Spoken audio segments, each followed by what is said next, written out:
ডাকসুতে vote উৎসবের অপেক্ষা। কাল ২৮ জন প্রতিনিধি বেছে নেবেন প্রায় ৪০,০০০ শিক্ষার্থী। কেন্দ্রে কেন্দ্রে প্রস্তুতি। ডাকসু নির্বাচন স্থগিত হচ্ছে হাইকোর্টে রিট। গণতন্ত্রকে প্রাতিষ্ঠানিক রূপ দিতে ঐক্যবদ্ধ লড়াইয়ের ডাক মির্জা ফখরুলের। ঠাকুরগাঁওয়ে দ্বিবার্ষিক সম্মেলনে ভার্চুয়ালি যুক্ত হবেন তারেক রহমান। আসন কমানোর প্রতিবাদে বাগেরহাটে সকাল সন্ধ্যা হরতাল। যান চলাচল, দোকানপাট বন্ধ। স্থানীয় নির্বাচন অফিসে তালা। পুনর্বহাল না হলে কঠোর কর্মসূচির হুঁশিয়ারি। নিজ বাড়ি থেকে মা মেয়ের লাশ উদ্ধার। মৃত্যুর কারণ জানতে তদন্তে পুলিশ। বগুড়ায় ফিলিং স্টেশনের ক্যাশিয়ার হত্যার মূল হোতা গ্রেফতার।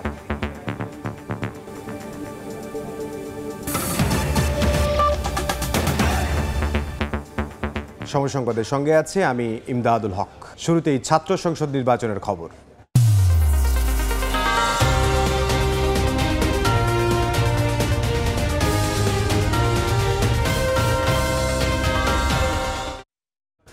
ঢাকা বিশ্ববিদ্যালয়ে ভোট উৎসবের অপেক্ষা। দীর্ঘ অপেক্ষার অবসান ঘটিয়ে কাল অনুষ্ঠিত হতে যাচ্ছে ডাকসু নির্বাচন। সকাল ৮টা থেকে বিকেল ৪টা পর্যন্ত চলবে ভোট গ্রহণ। ডাকসু নির্বাচনের মাধ্যমে ২৮টি পদে নিজেদের প্রতিনিধি বেছে নেবেন প্রায় ৪০,০০০ শিক্ষার্থী। কেন্দ্রে কেন্দ্রে চলছে শেষ মুহূর্তের প্রস্তুতি। কর্তব্যরত কর্মীরা বলছেন অধিকাংশ কাজ সম্পন্ন হয়ে গেছে। রাতের মধ্যে ব্যালট বক্সগুলো সব কেন্দ্রে পৌঁছে গেলে শেষ হবে কাজ। এদিকে নির্বাচনকে কেন্দ্র করে টিএসসির সামনে বসানো হয়েছে পুলিশের কন্ট্রোল রুম।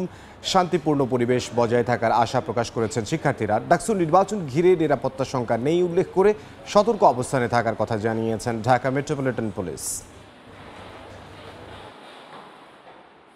প্রস্তুতির কাজ তো আমরা কালকে থেকে শুরু করছি, যেহেতু ভোট কালকে ডাকসু নির্বাচন, তো সেহেতু আশা করা যায় যে আজকে রাতের মধ্যেই আমাদের এই ব্যালটগুলো সমস্ত ইতে চলে যাবে, আপনার এই কেন্দ্রগুলোতে সব পৌঁছানো হবে। আর ঢাকা বিশ্ববিদ্যালয়ের এটি একটি গুরুত্বপূর্ণ নির্বাচন, তো সেই গুরুত্বের বিবেচনায় আমরা সর্বোচ্চ নিরাপত্তামূলক ব্যবস্থা সেটি গ্রহণ করেছি। ছাত্র সংসদ নির্বাচনের খবর জানাতে এই মুহূর্তে ঢাকা বিশ্ববিদ্যালয়ে আছেন সহকর্মী শাবাব ওয়াসি এবং জাকসুর প্রচারণার বিষয়ে জানাতে জাহাঙ্গীরনগর বিশ্ববিদ্যালয়ে আছেন সহকর্মী মুজাফর হোসাইন জয়। সরাসরি শুরুতেই যাচ্ছি শাবাবের কাছে। শাবাব, দীর্ঘ অপেক্ষার অবসান ঘটিয়ে আগামীকালকে অনুষ্ঠিত হতে যাচ্ছে ঢাকা বিশ্ববিদ্যালয়ে ডাকসু নির্বাচন। নির্বাচনকে কেন্দ্র করে শিক্ষার্থীদের মধ্যে কিন্তু উৎসাহ উদ্দীপনা আমরা লক্ষ্য করেছি এবং নির্বাচনকে কেন্দ্র করে ভোট কেন্দ্রগুলিতে কিন্তু চলছে শেষ মুহূর্তের প্রস্তুতি। আমরা ইতিমধ্যেই বেশ কয়েকটি ভোট কেন্দ্র পরিদর্শন করেছি এবং আমরা যেটা দেখেছি যে ভোট কেন্দ্রগুলোতে প্রায় 50 থেকে 60% কাজ কিন্তু শেষ হয়ে গিয়েছে। আমাদের যারা কর্মীরা ছিলেন, যারা কাজ করছেন, তারা আমাদেরকে এটি জানিয়েছেন যে আজকে রাতের মধ্যেই ব্যালট বাক্সগুলো কিন্তু কেন্দ্রগুলোতে পৌঁছে যাবে এবং কেন্দ্রগুলোতে পৌঁছে যাওয়ার পরেই কিন্তু আনুষ্ঠানিকভাবে কার্যক্রম আজকে রাতেই কিন্তু শেষ হয়ে যাবে। আমরা এই মুহূর্তে দাঁড়িয়ে আছি ঢাকা বিশ্ববিদ্যালয় ক্লাবে এবং এইখানে আপনারা দেখতে পাচ্ছেন যে যেই ভোট কেন্দ্রটি রয়েছে সেখানে বেশ 4টি কক্ষে মোট এখানে ভোট গ্রহণ হবে এবং এখানে আমরা একটি কক্ষে প্রবেশ করলাম। এখানে আমরা দেখতে পাচ্ছি যে বুথগুলো কিন্তু তৈরি হয়ে গেছে। এই বুথগুলোর মধ্যে চেয়ার দেওয়া আছে এবং এখানে বসেই কিন্তু শিক্ষার্থীরা তাদের কাঙ্ক্ষিত ভোটটি দিবেন। এবং যদি নির্বাচনকে ঘিরে নিরাপত্তা ব্যবস্থার কথা বলি, আজকে দুপুরে কিন্তু টিএসসির সামনে কিন্তু আমরা দেখতে পেয়েছি যে পুলিশের একটি কন্ট্রোল রুম বসেছে এবং যে ডিএমপির যে ডিসি অপারেশনস তিনি আমাদেরকে জানিয়েছেন যে নির্বাচনকে ঘিরে বিশেষ নিরাপত্তা ব্যবস্থা নেওয়া হয়েছে এবং সকাল 7টা থেকেই কিন্তু পুলিশ এখানে মোতায়েন করা হয়েছে এবং আজকে সন্ধ্যার পর থেকেই কিন্তু এখানে ঢাকা বিশ্ববিদ্যালয় পুরো ক্যাম্পাসটি কিন্তু যান চলাচল একেবারেই বহিরাগতদের যান চলাচল কিন্তু একেবারেই বন্ধ করে দেওয়া হবে। এখন পর্যন্ত সীমিত রয়েছে। তো এই ছিল নিরাপত্তা ব্যবস্থা এবং আপনাদেরকে যদি বলি যে একটা জিনিস আপনাদেরকে জানিয়ে রাখি যে এই মোট 8টি ভোট কেন্দ্রে আগামীকালকে 29,735 জন শিক্ষার্থী ভোট দিবেন এবং তাদের পছন্দের প্রার্থীকে আসলে তারা বেছে নেবেন। তো এই ছিল আমার কাছে ডাকসু নির্বাচনের সর্বশেষ খবর। আমরা বিস্তারিত ডাকসু নির্বাচন নিয়ে আমরা এখন জানতে চলে যাচ্ছি জাহাঙ্গীরনগর বিশ্ববিদ্যালয়। সেখানে আছেন আমাদের সহকর্মী মোজাফফর হোসেন জয়। দিন পর এসে কিন্তু প্রচারণার তুঙ্গে এই অবস্থাতে কিন্তু একটি দোলাচলের মধ্যে পড়েছে জাহাঙ্গীরনগর বিশ্ববিদ্যালয়ে এই ক্যাম্পাসে, যেটি হচ্ছে যে অমর্ত্য রায়ের যে হাইকোর্টের রিটের বিষয়টি নিয়ে এখন ব্যাপক সমালোচনা চলছে যে নির্বাচন হবে কি হবে না। এই দোলাচলে কিন্তু রয়েছে জাহাঙ্গীরনগর বিশ্ববিদ্যালয়ের শিক্ষার্থী সহ প্রার্থীরা বলছে যে কোনো মূল্যে নির্বাচন হতে হবে। একই সাথে কিন্তু জাহাঙ্গীরনগর বিশ্ববিদ্যালয় নির্বাচন কমিশন কিন্তু এই অল্প কিছুক্ষণ আগে একটি লিখিত প্রেস ব্রিফিংয়ে তাদের ব্যাখ্যা প্রদান করেছেন এবং তারা বলছেন যে জাহাঙ্গীরনগর বিশ্ববিদ্যালয়ে অমর্ত্য সেন একজন অনিয়মিত ছাত্র। তিনি 2018 সালের ভর্তি হয়েছিলেন এবং 47তম ব্যাচের আবর্তনের শিক্ষার্থী ছিলেন এবং তাকে তিনি তিনবার অকৃতকার্য হয়েছেন এবং তিনবারই তাকে নিয়ে পরীক্ষা দেওয়ার সুযোগ দেওয়া হয়েছিল এবং একবার তিনি 2024 সালে কিন্তু আপনার 1 বছরের জন্য সাসপেন্ড হয়েছিলেন এবং বিশ্ববিদ্যালয় থেকে, এবং পরবর্তীতে কোর্টের রায়ে কিন্তু তাকে অনিয়মিত ছাত্র হিসেবে বিশ্ববিদ্যালয়ের ছাত্রত্ব দেওয়া হয়, যার ফলে তিনি অনিয়মিত ছাত্র হিসেবে বিশ্ববিদ্যালয়ে যিনি আপনার নির্বাচনে অংশগ্রহণ করছেন সেটি হচ্ছে ভুলের কারণে, বিশ্ববিদ্যালয়ের প্রশাসনের ভুলের কারণে এটি হয়েছে এবং যার ফলে তিনি তার নির্বাচনী বৈধতা কখনোই ফিরে পাবেন না বলে জাহাঙ্গীরনগর বিশ্ববিদ্যালয় নির্বাচন কমিশনার থেকে পুনরায় প্রেস বিজ্ঞপ্তির মাধ্যমে তা নিশ্চিত করা হয়েছে। আমরা দেখেছি সকালে জাহাঙ্গীরনগর বিশ্ববিদ্যালয়ে বিভিন্ন প্রার্থীরা নির্বাচনী প্রচারণা চালিয়েছে। ছাত্রদল সমর্থিত পূর্ণাঙ্গ প্যানেলটি আজকে নির্বাচনে অংশগ্রহণ করেছে। বিশ্ববিদ্যালয়ের বিভিন্ন ক্যাম্পাস, অলিগলি, শাখা এবং বিভিন্ন অনুষদ সহ বিভিন্ন স্থানে তারা ভোট চেয়েছে এবং তাদের প্রতিশ্রুতি ব্যক্ত করেছে। একই সাথে ছাত্র শিবিরের পক্ষ থেকেও কিন্তু বিশ্ববিদ্যালয়ে নির্বাচনের যে প্রস্তুতি, শেষ দিকের প্রস্তুতি, সেটি কিন্তু তারা জ্বালিয়ে নিচ্ছেন। একই সাথে স্বতন্ত্র প্রার্থীরাও কিন্তু জাহাঙ্গীরনগর বিশ্ববিদ্যালয়ে নির্বাচনী প্রচারণা চালিয়েছেন এবং নির্বাচনী প্রচারণায় কিন্তু সরগরম জাহাঙ্গীরনগর বিশ্ববিদ্যালয়। কিন্তু একটি বিষয়কে, প্রেক্ষাপটকে ঘিরে কিন্তু অনিশ্চয়তা নির্ভর করছে, সেটা হচ্ছে অমর্ত্য রায়ের যে ঘটনাটি। তো জাহাঙ্গীরনগর বিশ্ববিদ্যালয়ে নির্বাচনের আমেজ ফুটে উঠেছে, একই সাথে আতঙ্ক পাশাপাশি বিরাজ করছে নির্বাচন হওয়া না হওয়া নিয়ে। এই ছিল আমার কাছে জাহাঙ্গীরনগর বিশ্ববিদ্যালয় থেকে ডাকসু নির্বাচনের সর্বশেষ তথ্য। জাহাঙ্গীরনগর বিশ্ববিদ্যালয় থেকে ডাকসু নির্বাচনের প্রচারণার খবর জানাচ্ছিলেন সহকর্মী মোজাফফর হোসেন জয় এবং ঢাকা বিশ্ববিদ্যালয় ক্যাম্পাস থেকে সহকর্মী শাবাব ওয়াসি জানাচ্ছিলেন ডাকসু নির্বাচনের খবর। বিএনপি নেতাকর্মীরা গণতন্ত্র প্রতিষ্ঠার জন্য জীবন দিয়েছে, ত্যাগ স্বীকার করেছেন, কিন্তু আন্দোলন থেকে সরে যাননি বলে মন্তব্য করেছেন বিএনপি মহাসচিব মির্জা ফখরুল ইসলাম আলমগীর। সকালে ঠাকুরগাঁও জেলা বিএনপির সম্মেলনের উদ্বোধন করে এ মন্তব্য করেন তিনি। বলেন, বিএনপির হাত ধরেই 31 দফা সহ সব ইতিবাচক পরিবর্তন এসেছে। তারেক রহমানের নেতৃত্বে সবাইকে ঐক্যবদ্ধভাবে গণতন্ত্রকে শক্তিশালী করার আহ্বানও জানিয়েছেন তিনি। সম্মেলনে বিকেলে ভার্চুয়ালি যুক্ত হয়ে প্রধান অতিথি হিসেবে বক্তব্য রাখবেন বিএনপির ভারপ্রাপ্ত চেয়ারম্যান তারেক রহমান। সর্বশেষ ঠাকুরগাঁও বিএনপির জেলা সম্মেলন হয়েছিল 2017 সালে। দীর্ঘ প্রতীক্ষার অবসান ঘটিয়ে সম্মেলনকে কেন্দ্র করে নেতাকর্মীদের মধ্যে বিরাজ করছে ব্যাপক উৎসাহ উদ্দীপনা। বিএনপি হচ্ছে সেই রাজনৈতিক দল যে ফ্যাসিস্ট শাসনে যখন বাংলাদেশ তছনছ হয়ে গেছে, ভেঙে গেছে, প্রতিটি প্রতিষ্ঠান ভেঙে গেছে, সেটাকে আবার নতুন করে গড়ে তোলবার জন্যে, বাংলাদেশের রাজনৈতিক কাঠামোকে নতুন করে গড়ে তোলার জন্যে, বাংলাদেশের অর্থনীতিকে নতুন করে গড়ে তোলবার জন্যে 31 দফা কর্মসূচি প্রণয়ন করেছে। তারা 15 বছর শুধু না, দীর্ঘকাল ধরে গণতন্ত্রের জন্য সংগ্রাম করা মানুষ। আজকে আপনারা যারা আছেন, আপনারা সবাই সেই সংগ্রাম লড়াই করেছেন।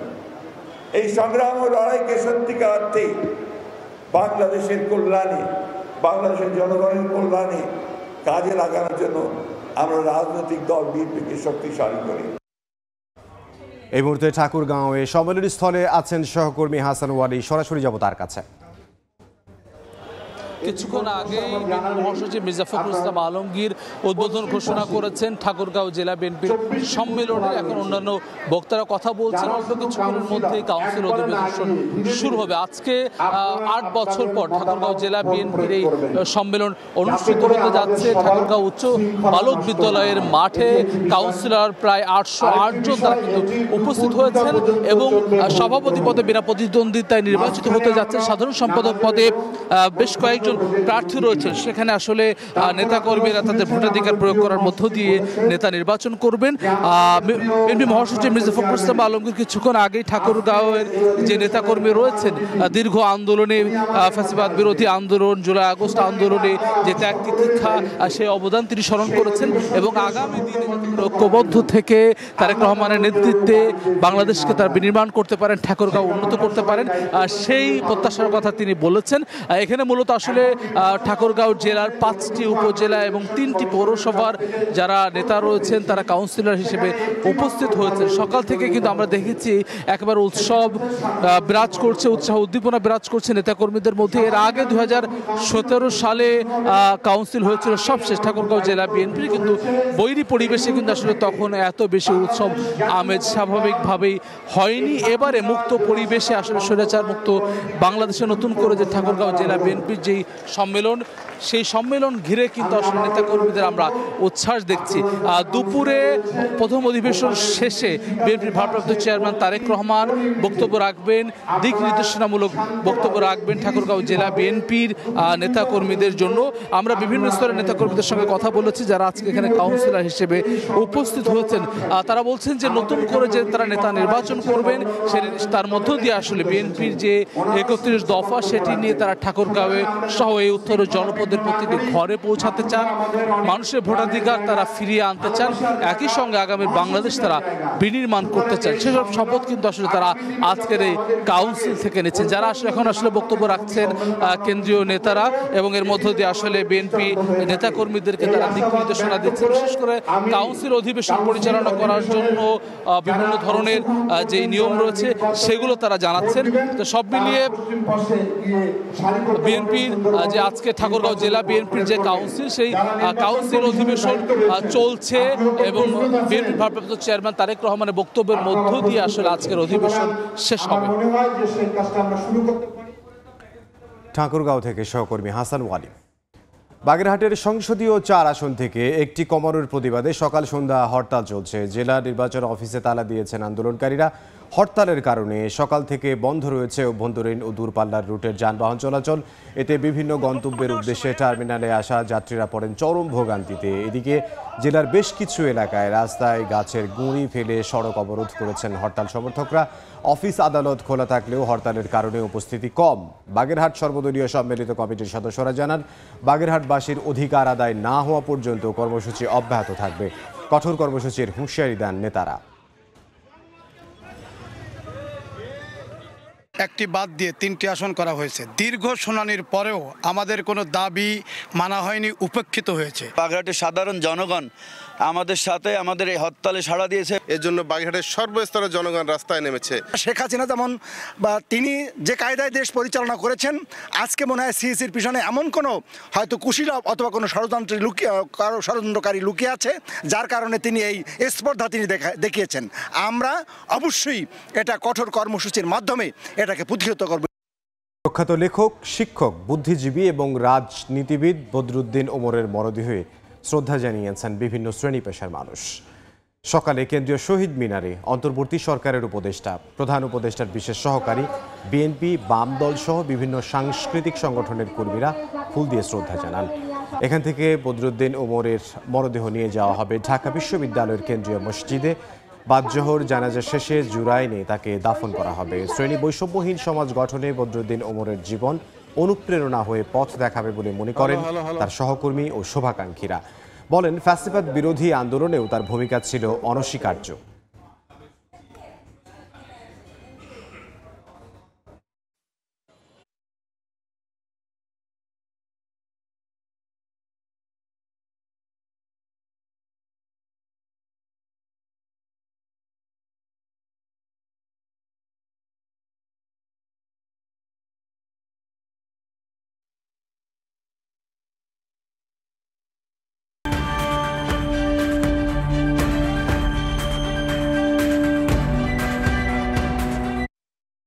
একসময়ের মৌসুমি রোগ ডেঙ্গি এখন বছর জুড়েই এক ভয়াবহ আতঙ্কের নাম।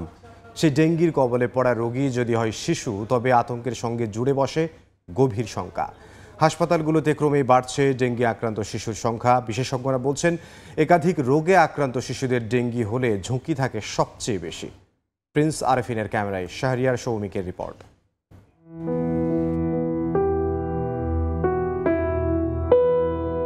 আমার একটা বাচ্চা চলে গেছে ডেঙ্গুতে, আর কোনো বাচ্চা যেন অকালে প্রাণ না হারায়। কিছুদিন আগেই 3 মাস বয়সী ছোট্ট মেয়ে হাবিবাকে নিয়ে ডেঙ্গুর সঙ্গে পাঞ্জা লড়েছেন কণা খানম। তবে শেষ রক্ষা হয়নি, হারিয়েছেন মেয়েকে। সেই শোক না কাটতেই 5 বছর বয়সী আরেক সন্তান হাসফিকে নিয়ে আবারও হাসপাতালে। শত্রু সেই পুরনো ডেঙ্গু। কণার মতো এমন অসংখ্য বাবা মা সন্তানকে নিয়ে ডেঙ্গুর সঙ্গে লড়ছেন জীবন মরণ লড়াই। সেপ্টেম্বর মাস থেকে সংক্রমণ বাড়ার প্রচলিত নিয়ম ভেঙে ডেঙ্গু ছড়াচ্ছে বছর জুড়েই। চলতি বছরের জানুয়ারি থেকে সেপ্টেম্বর পর্যন্ত ডেঙ্গু আক্রান্ত রোগীর সংখ্যা প্রায় 35,000। উদ্বেগের বিষয় হলো মোট আক্রান্তের প্রায় 11,000ই শিশু। শিশু মৃত্যুর সংখ্যা প্রায় 35 জন। হাসপাতাল কর্তৃপক্ষের মতে রোগ প্রতিরোধ ক্ষমতা কম থাকায় ডেঙ্গুতে প্রাপ্তবয়স্কদের তুলনায় বেশি ঝুঁকিতে থাকে শিশুরা। ডেঙ্গুর প্রাথমিক উপসর্গ দেখা দিলে কালক্ষেপণ না করে শিশুকে দ্রুত চিকিৎসকের কাছে নেওয়ার পরামর্শ তাদের। বাচ্চা বেশি পেট ব্যথা করে বা বাচ্চা বেশি বমি করে, বাচ্চা যদি নেতিয়ে পড়ে বা পেশাব কমে যায় আগের তুলনায়, তাহলে সেই বাবা মাকে আমি বলবো অবশ্যই বাচ্চাকে বাসায় রাখার কোনো সুযোগ নাই। দেরি করে ফেলে বাচ্চা শকে চলে যায়, তাহলে সেটা একটু অন্য ধরনের সিভিয়ারিটি চলে গেল। অত শকে যাওয়ার আগেই যদি আমি এই সাইনগুলি দেখি, সিমটমগুলি বুঝতে পারি, তাহলে অবশ্যই আমাদের বাচ্চাটার আউটকাম বেটার হবে। শিশুরা নিজেদের শারীরিক অবস্থা বোঝাতে সক্ষম না হয় অভিভাবকদের বেশি সচেতন থাকার পরামর্শ দিচ্ছেন বিশেষজ্ঞরা। অপরিকল্পিত বর্জ্য ব্যবস্থাপনা আর অপরিচ্ছন্ন পরিবেশ সৃষ্টি করে মশা জন্ম নেয়ার অনুকূল পরিবেশ। বাড়তে থাকে এডিস মশা, আর সে মশার কামড়ে একটি শিশু তার পড়ার টেবিল থেকে ছিটকে পড়তে পারে আইসিইউ ঘর পর্যন্ত। তাই ডেঙ্গু প্রতিরোধে এগিয়ে আসতে হবে স্বাস্থ্য মন্ত্রণালয়, সিটি কর্পোরেশন আর সংশ্লিষ্ট সংস্থাগুলোকে। বাড়াতে হবে নাগরিক সচেতনতা। শাহরিয়ার সৌমিক, সময় সংবাদ, ঢাকা। কাজের চেয়ে কথাবার্তা বেশি হয় এমন মন্তব্য করেছেন অর্থ উপদেষ্টা ডক্টর সালেউদ্দিন আহমেদ। সকালে আগারগাঁওয়ে পিকেএসএফ মিলনায়তনে জলবায়ু বিষয়ক এক অনুষ্ঠানে মন্তব্য করেন তিনি। জলবায়ু পরিবর্তনের ঝুঁকি মোকাবিলায় বাংলাদেশের $30 বিলিয়ন দরকার বলে জানান অর্থ উপদেষ্টা। অনুষ্ঠানে প্রধান উপদেষ্টার প্রেস সচিব শফিকুল আলম বলেন, জলবায়ু পরিবর্তনের নেতিবাচক প্রভাবে বাংলাদেশ যতটা ক্ষতিগ্রস্ত হচ্ছে, গণমাধ্যমে সে তথ্য উঠে আসছে না, যার কারণে উন্নত দেশগুলোর কাছ থেকে পর্যাপ্ত অর্থ সহায়তা মিলছে না। জলবায়ু পরিবর্তনের কারণে দেশে ডেঙ্গির প্রকোপ বাড়ছে বলেও মনে করেন তিনি। এমন কোনো কিছু নাই যে ক্লাইমেট চেঞ্জ আমাকে অ্যাফেক্ট করছে না, কিন্তু এই গল্পগুলো তো আমরা বাইরে বলছি না। এই গল্পগুলো আমাদের মধ্যে থাকছে। এই গল্প নিয়ে খুব ইন্টেন্সিভ রিসার্চও হচ্ছে না, এবং ফলে আমরা যে ফান্ডিংটা পাওয়ার কথা, সেই ফান্ডিংয়ের জন্য আমরা বড় রকমের কেস বিল্ড আপ করতে পারছি না। ইন্টারন্যাশনাল আমি যতটুকু আমরা মনে করি যে সাহায্য সহায়তা দরকার, সেটা আসছে না। একটা বোধহয় হিসাব করা হয়েছে বোধহয় $30 বিলিয়ন বোধহয় দরকার, না 29 বিলিয়ন বোধহয় দরকার বাংলাদেশের জন্য। $30 বিলিয়ন আমাদের 1-1.5 বিলিয়ন IMF থেকে আনতে আমাদের যান বেরিয়ে যায়। অবশেষে অনিয়ম, দুর্নীতি আর খেলাপির ভারে নুয়ে পড়া ব্যাংক বহির্ভূত 9টি আর্থিক প্রতিষ্ঠানের লাইসেন্স বাতিল ও অবসায়ন করতে যাচ্ছে বাংলাদেশ ব্যাংক। আনুষ্ঠানিক ঘোষণা আসবে চলতি মাসেই। যদিও অবসায়নের পর আমানতকারীদের অর্থের কি হবে, এখনও সেই প্রশ্নের উত্তর খুঁজছে স্বয়ং কেন্দ্রীয় ব্যাংক। সিদ্ধান্ত চূড়ান্ত করার আগেই সুনির্দিষ্ট রোড ম্যাপ করার তাগিদ দিচ্ছেন খাত সংশ্লিষ্টরা। সাইফুল ইসলামের রিপোর্ট। আমাদের এখন টাকা না পেলে আমরা আত্মহত্যা করার কোনো উপায় নেই আমাদের। ব্যাংক বহির্ভূত আর্থিক প্রতিষ্ঠানে নিজেদের শ্রমে ঘামে জমানো সঞ্চয় জমা রেখে তাদের মতোই তা তুলতে দিনের পর দিন ঘুরছেন অনেকে। এর মধ্যে আবার দুর্বল প্রতিষ্ঠান বন্ধের আলোচনা যেন বিবর্ণ করে দিচ্ছে তাদের রঙিন স্বপ্ন। দীর্ঘ 1 বছর যাবত আমি আসতেছি আবিবা ফাইন্যান্স লিমিটেডে, আমি টাকা পাচ্ছি না। সপ্তাহে 2-3 বার করে আসি, ফটোকপি দিয়ে যাই, FDR এ কাগজ দিয়ে যাচ্ছি, কিন্তু কোনো শুরু হচ্ছে না। 6 মাস থেকে আমি ঘুরতেছি, এখনো পর্যন্ত আমি 1 টাকাও পাইনি। তাদের শঙ্কা সত্যি করে ব্যাংক বহির্ভূত 9টি আর্থিক প্রতিষ্ঠান বন্ধ করে দেওয়ার পথে হাঁটছে বাংলাদেশ ব্যাংক। কারণ ব্যাংকের মতোই এসব প্রতিষ্ঠানেও জেঁকে বসেছে অনিয়ম, দুর্নীতি, বাড়ছে খেলাপি ঋণ। বর্তমানে যা ছাড়িয়ে গেছে 27,000 কোটি টাকা, যার মধ্যে অর্ধেকের বেশি রয়েছে ওই 9 আর্থিক প্রতিষ্ঠানের ঘরে। এর মধ্যে প্রতিষ্ঠানগুলোর সবকিছু পর্যালোচনা করে ফাইন্যান্স কোম্পানি আইন 2023 অনুযায়ী বন্ধের প্রাথমিক সিদ্ধান্ত নিয়েছে বাংলাদেশ ব্যাংক। চলতি মাসেই আসতে পারে আনুষ্ঠানিক ঘোষণা। তবে অর্থ বিভাগের অনুমোদন ও আমানতকারীদের ফেরত দেওয়া অর্থ কোথা থেকে আসবে তা নিশ্চিতে এখনও কাজ চলছে। 9টা প্রতিষ্ঠানকে আমরা যাচ করে দেখেছি, তারা যে উত্তর দিয়েছে এটা আমাদের কাছে গ্রহণযোগ্য মনে হয়নি। এইগুলোর আর ব্যবসা পরিচালনা করার যোগ্যতা তারা হারিয়ে ফেলেছে। তাদের ক্ষেত্রে অবসায়নী মুখ্য পন্থা হতে পারে। আমানতকারী সংখ্যা সেই পরিমাণ না, তারপর যারা আছে তারা যাতে ক্ষতিগ্রস্ত না হয় সেটাই হলো বাংলাদেশ ব্যাংকের মুখ্য বিষয়।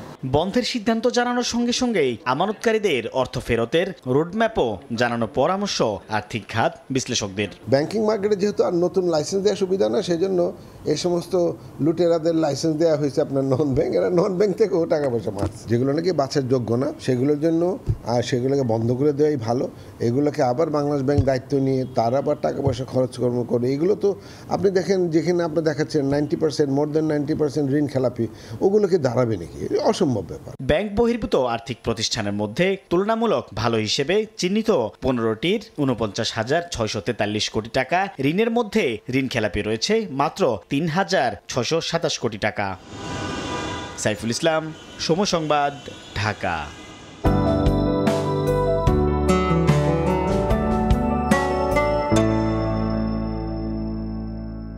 দেখে নেব এখনকার বাতাসের মান সূচক। বায়ুমান বিষয়ক সংস্থা আইকিউ এয়ারের সূচক অনুযায়ী বাংলাদেশে এখনকার বাতাসের মান: ঢাকা বিভাগের বায়ুমান 77, এটি সন্তোষজনক, বাতাসে আর্দ্রতা 58%। চট্টগ্রাম বিভাগে বায়ুর মান 59, এটিও সন্তোষজনক, বাতাসে আর্দ্রতা 72। রাজশাহী বিভাগে বায়ুমান 108, যা সহনীয়, আর্দ্রতা 63। সিলেট বিভাগে বায়ুর মান 68, যেটি সন্তোষজনক, বাতাসে আর্দ্রতা 69%। খুলনা বিভাগের বায়ুমান 69, এটিও সন্তোষজনক, বাতাসে আর্দ্রতা 65। বরিশাল বিভাগে বায়ুর মান 69, যা সন্তোষজনক, আর্দ্রতা 62। রংপুর বিভাগে বায়ুর মান 96, এটি সন্তোষজনক, বাতাসে আর্দ্রতা 56। ময়মনসিংহ বিভাগের বায়ুর মান 74, এটিও সন্তোষজনক, বাতাসে আর্দ্রতা 60%। সারা দেশে বায়ুর মান সবচেয়ে ভালো চট্টগ্রামে 59 আর সবচেয়ে খারাপ রাজশাহীতে 108। দেখছেন সময় সংবাদ। এবার ব্লাড মুনের খবর জানাবো। রাতের আকাশে রক্তিম সৌন্দর্য, পূর্ণ চন্দ্রগ্রহণে লালচে রূপ নিয়েছে চাঁদ। ভারত, চীন আর আফ্রিকার পশ্চিমাঞ্চল থেকে একেবারে স্পষ্টভাবে দেখা গেছে ব্লাড মুন। ইউরোপ, মধ্যপ্রাচ্য আর অস্ট্রেলিয়া থেকে উপভোগ করেছেন দর্শকরা। রোববার মধ্যরাত থেকে আকাশ জুড়ে ফুটে ওঠে এক বিরল মহাজাগতিক দৃশ্য। পৃথিবীর ছায়ায় ঢাকা পড়ে চাঁদ। ধীরে ধীরে নিজ উজ্জ্বলতা হারিয়ে রূপ নেয় রক্তিম আভায়। প্রায় 82 মিনিট স্থায়ী এই গ্রহণে বিশ্বের বিভিন্ন অংশ থেকে স্পষ্টভাবে দেখা গেছে ব্লাড মুন। ভারতের আকাশ জুড়েও স্পষ্ট দেখা গেছে এই দৃশ্য। দিল্লি, মুম্বাই, বেঙ্গালুর, হায়দ্রাবাদ আর চেন্নাই সহ দেশটির প্রায় সব বড় শহর থেকেই আকাশপ্রেমীরা উপভোগ করেন চন্দ্রগ্রহণের প্রতিটি ধাপ। অন্যদিকে জেরুজালেমের পুরানো শহরের ঐতিহাসিক প্রাচীর ঘিরে দেখা গেছে লালচে আভায় মোড়া চাঁদের অসাধারণ দৃশ্য। তুরস্কের রাজধানী আঙ্কারার আকাশে ধরা পড়ে চন্দ্রগ্রহণের এক অনন্য দৃশ্য। ক্যামেরার ফ্রেমে দেখা যায় লালচে আভামণ্ডলে মোড়ানো চাঁদের সামনে দিয়ে এগিয়ে যাচ্ছে বিমানের অবয়ব। তবে এই সৌন্দর্য থেকে বঞ্চিত হয়েছেন উত্তর আমেরিকার বাসিন্দারা। তাদের অপেক্ষা করতে হবে 2026 সালের মার্চ পর্যন্ত। অন্যদিকে জাপানে প্রায় 3 বছর পর দেখা মেলে পূর্ণ চন্দ্রগ্রহণের। গ্রহণ ঘিরে নানা কুসংস্কার থাকলেও এই দৃশ্যকে ভয়ের নয়, বিস্ময় হিসেবেই দেখছেন জ্যোতির্বিদরা। অনেক দেশেই আবার বিভিন্ন ধর্মীয় আচার অনুষ্ঠান পালিত হয় গ্রহণ ঘিরে। ইয়াসমিন অনন্যা, সময় সংবাদ। ইউক্রেন জুড়ে ব্যাপক হামলার পর রাশিয়ার উপর নিষেধাজ্ঞার ইঙ্গিত দিয়েছে যুক্তরাষ্ট্র। রোববার একটি টেলিভিশনে দেয়া সাক্ষাৎকারের বিষয়টি জানান মার্কিন অর্থমন্ত্রী স্কট বেসেন্ট। মস্কোর উপর নিষেধাজ্ঞা দিতে ইউরোপীয় মিত্রদের প্রতি আহ্বান তার। কঠোর নিষেধাজ্ঞা ইউক্রেনে রুশ হামলা কমিয়ে পুতিনকে আলোচনার টেবিলে বসতে বাধ্য করবে বলে মনে করেন তিনি। ভারতীয় পণ্যে 50% শুল্ক আরোপের পরও রুশ তেল কেনা অব্যাহত রেখেছে দেশটি। এমন এক সময়ে মার্কিন অর্থমন্ত্রী মস্কোর উপর নিষেধাজ্ঞার বার্তায় নয়াদিল্লির উপর চাপ বাড়বে বলে মনে করা হচ্ছে। এ পর্যায়ে শীর্ষ সংবাদগুলো জানিয়ে দিচ্ছে আরও একবার। ডাকসুদের ভোট উৎসবের অপেক্ষা। কাল 28 জন প্রতিনিধি বেছে নেবেন প্রায় 40,000 শিক্ষার্থী। কেন্দ্রে কেন্দ্রে প্রস্তুতি। ডাকসু নির্বাচন স্থগিত চেয়ে হাইকোর্টের রিট। গণতন্ত্রকে প্রাতিষ্ঠানিক রূপ দিতে ঐক্যবদ্ধ লড়াইয়ের ডাক মির্জা ফখরুলের। ঠাকুরগাঁওয়ে দ্বিবার্ষিক সম্মেলনে ভার্চুয়ালি যুক্ত হবেন তারেক রহমান। এবং আসন কমানোর প্রতিবাদে বাগেরহাটে সকাল সন্ধ্যা হরতাল। যান চলাচল, দোকানপাট বন্ধ, স্থানীয় নির্বাচন অফিসে তালা। পুনর্বহাল না হলে কঠোর কর্মসূচির হুঁশিয়ারি।